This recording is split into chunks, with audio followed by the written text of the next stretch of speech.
Senden başkasını sevemem artık. Ne olur üstüme gelmeyin beni. Bile bile sevdim o kitasınızı. Bile bile sevdim o hayırsızı.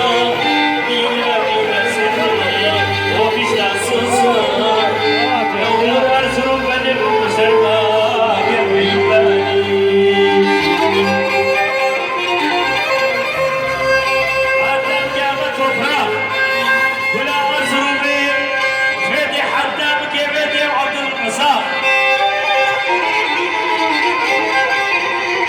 Abdullah Toprak, Erzurum kendini göster Erzurum.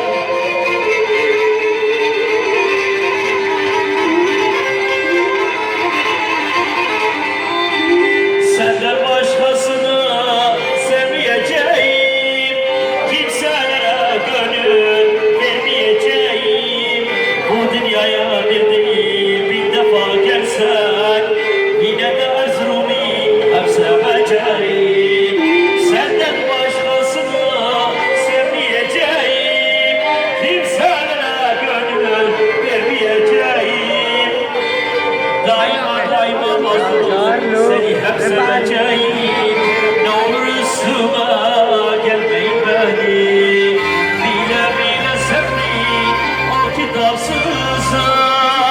Bile bile sevdim o hayırsızı. Bile bile sevdim